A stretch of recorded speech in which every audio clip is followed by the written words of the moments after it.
नमस्कार हापी रज समस्त को मु सोनालिशा आपण समस्त को रज पर्वर हार्दिक शुभेच्छा एवं शुभकामना जनाऊँगी। जमीक आम समस्ते जाचे ओडिया 12 मासरे 13 पर्व किंतु से 13 पर्व मध्यरु रज पर्वर महत्व टिके अलगा कहीं रज पर्व ही नियारा। रजर आगमन रे चलचंचल हो उठे कुआरी मन और समस्त को छुई जाए भिजा माटीर बास्ना। रज आसे कुआरी पादर अलतारे नुआ पोशाक पड़ पिठारे एवं रजदोलीर कटमट शब्दरे कहीं ए हूँ आनंदर पर्व।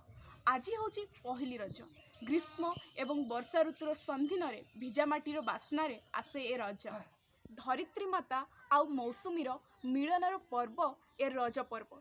सारा विश्व रे हुए तो प्रकृतिर एमितिका परिकल्पना आउ केउठी नथिबो। प्रकृति सृष्टि करछि वर्षा आउ वर्षा को स्वागत करी सृष्टि होइछि रज पर्व। उत्कलीय संस्कृतिर आनंद उल्लासर सर्वाधिक लोकप्रिय वैशिष्ट्यमय अवसर होइछि रज पर्व। वर्षकरे आसुथबा ए कृषिभित्तिक पर्व को ग्रामांचल ठारू आरंभ करी सहरांचल पर्यंत प्रतिटी ओडिया बहुत धूमधाम रे पालन करिथांती। साधारणतः कृषि क्षेत्र धान बुणी वर्षार आगमन को अपेक्षा कर रही थांती।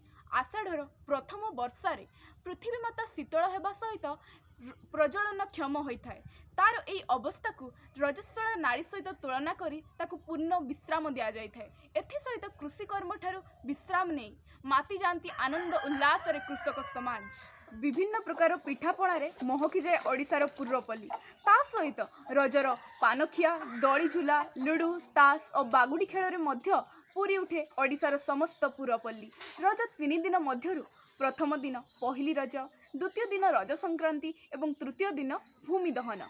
पृथ्वी माता बा धरित्री माता निजे रजस्रवित होई निज संतान पाई शस्य उत्पादन क्षमता को बढ़ाई थाए। तेणु ताकू अस्पर्श्य और अक्षत कर रखा जाई थाए।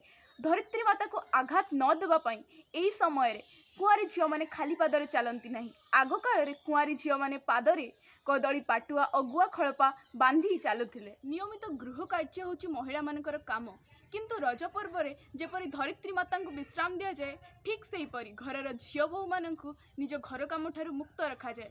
एही समय रे घरर झियो बहु माने एकाठी होई दली खेलंती और लुडु और तास मध्य खेलंती। दलीर कटमट शब्द रे और कुआरी झियो मानकर खिलिखिली हसरे फाटी पड़े पूरा गाँ।